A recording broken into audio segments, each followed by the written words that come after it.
Hey everyone, Ben the Massage Therapist here. With tax season coming up, I decided to give you 5 tips for self-employed massage therapists that you can use to help get ready for this tax season or to get a jump start on next year's tax season. So I will say that these tax tips are pretty general and can be used for any self-employed person, but because massage therapists are my people, I'm talking to you, massage therapists. So let's get into tax tip number 1. And this one is a no-brainer, but use a tax professional. So disclaimer, I am not a tax professional. I am a massage therapist. I use these guys every day. So people come to me to look for my expertise in using my hands to help their bodies. So I go to a tax professional to help their brains and my business. So that's the big tip number 1. Use a tax professional. It could be very tempting to do the taxes on your own, and sometimes it's pretty simple. You may be able to get away with it, but I will give you one example. The tax professional I used a few years back saved me about 3.5 times his fee. He just saved me enough to pay him 3.5 more years. So I'm still using that guy.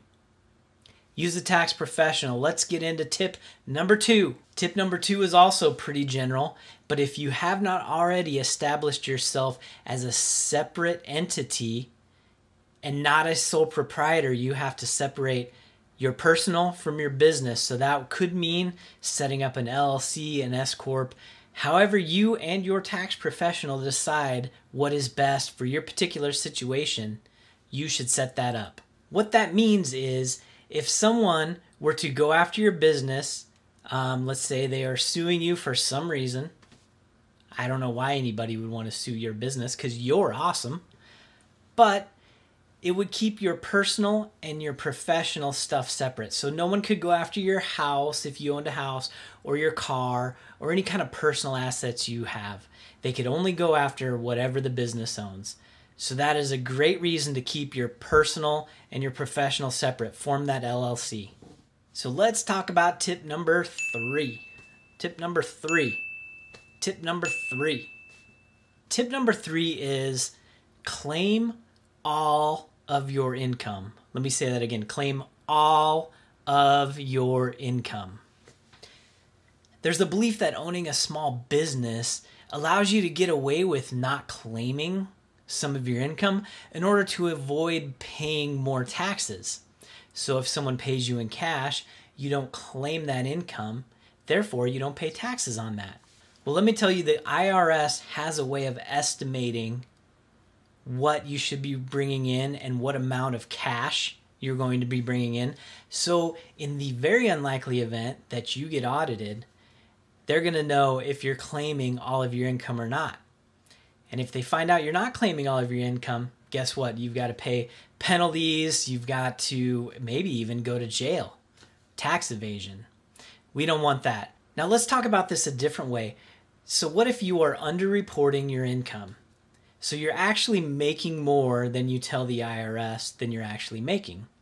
So this means you're paying less in taxes. But let's say you go to apply for a loan and you want to get a house or a car or something that requires a loan. So you go to the loan officer. Hi, loan officer. And he does all his calculations and says, well, your debt to income ratio shows that you're not making very much money. So therefore, I can loan you $3 at 2,000% interest. How does that sound? So I know I'm over exaggerating there a little bit, but think about this. If you're not showing income, how are you going to qualify for a loan? Claim your income. There are other ways to offset what you make in order to pay less taxes. And that's where working with a tax professional comes in very, very, very, very, very, very, very, very, very, very, very handy. Moving on to tip number 4. Plan for your quarterly estimated taxes. I know some of you are looking at me like, what are quarterly estimated taxes? I've never heard of that before. Working with your tax professional will help you determine what your quarterly estimated taxes are going to be, if any. Everyone has a different situation. You may have a 2-income household where you're not necessarily required to pay quarterly estimated taxes. But if you are, and I see a lot of massage therapists get in trouble with this, they don't plan for quarterly estimated taxes, or they don't even pay their quarterly estimated taxes, and then at the end of the year you're faced with a penalty.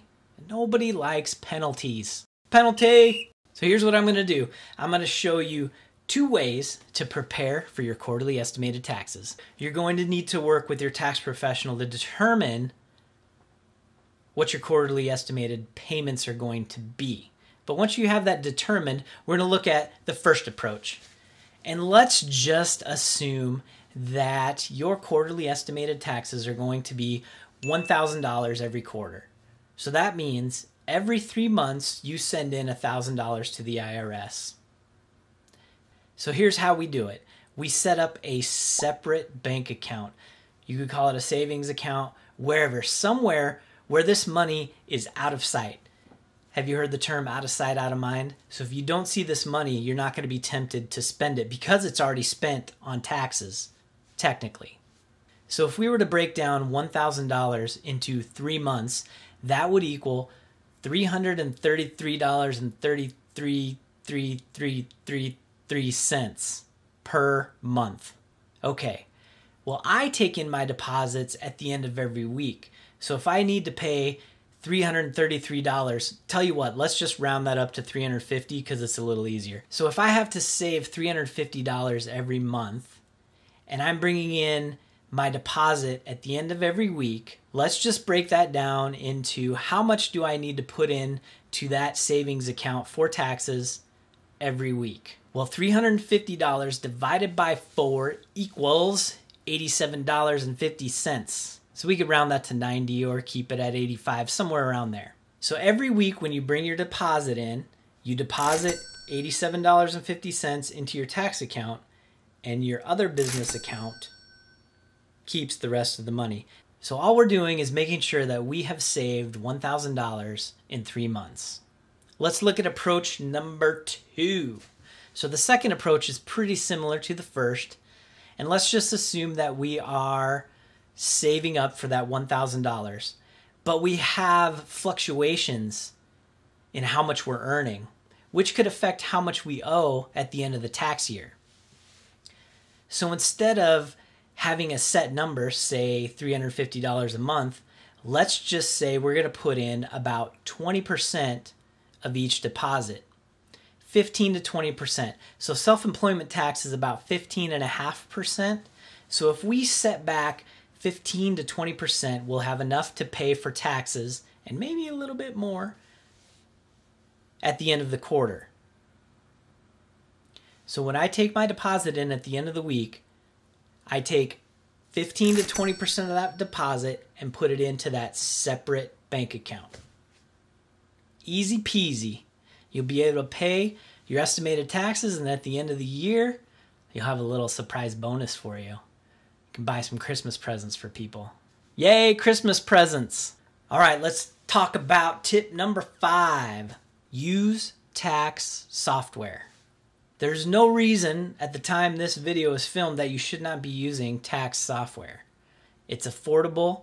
It's also a business expense. If you're still saving receipts and putting them in a big box to hand to your tax professional at the end of the year, you should probably be rethinking if you want to move into this century or not. No tax professional wants to go through all of your receipts. Maybe some do. I don't know. I can't talk for everyone. But use tax software. Tax software makes it easy to analyze your business, to see how well your business is doing, to plan for the future, to plan for vacations, because massage therapists are not good at planning for vacations. Wink, wink. So there are a lot of great affordable tax software options out there. QuickBooks is one of them, and there's a bunch of others. But let's talk about a few things that once you have your tax software set up, that you can record as deductions in your tax software. All right, here's the list. First off, if you're doing business in this century, you probably are taking credit cards. Credit cards charge you a processing fee of anywhere between 2.5% and 3.5% per transaction. Those fees are tax deductible, so those are something you can put in your tax software to keep track of. The phone you use to conduct business is tax deductible. Your health insurance is tax deductible if you pay for it from your business. Any home office expenses, so as you can see my lavish home office here, I can use this as a tax deduction. So there are formulas to use to calculate how much I can deduct for the year for this awesome home office. Your mileage is tax deductible. So some of you that are mobile massage therapists already know this, but if you drive to the store to pick up supplies for your office, that mileage is tax deductible. If you drive to a continuing education workshop, that mileage is tax deductible. So not only is the mileage tax deductible, but the cost for the workshop, the cost for any lodging, so if you have to stay overnight in a hotel, that cost is tax deductible. Any food that you have while you're gone, tax deductible. Advertising and self-promotion is tax deductible. So what is advertising and self-promotion, you ask? Well, of course, anytime you pay to advertise yourself, whether on social media or in the paper or somewhere else, that's advertising. But think about the things that fall into self-promotion. If you buy a customer a gift for their birthday, that's self-promotion, and that is tax deductible. So hey, that's just a small list of things that are tax deductible that you can enter into your tax software. I recommend putting things in at least once a week, reconciling things at least once a week. That way, if there's a discrepancy, it's easier to find than if you wait a month or two. So those are 5 tips I wanted to share with my self-employed massage therapy people. What tips and tricks do you use in your business as a self-employed massage therapist that I didn't share here that we want to share with other people? Let me know down in the comments. So once again, remember, I am not a tax professional. It is very imperative that you find a professional tax person to avoid ending up going to prison for tax evasion. So I hope something was helpful or valuable in this video. If it was, consider hitting the like button or leaving me a comment telling me, hey, thank you, I learned something out of your video. Or hit the subscribe button, any of that. Just, it lets me know that people are watching. Thank you for watching, and we'll see you in a new video soon.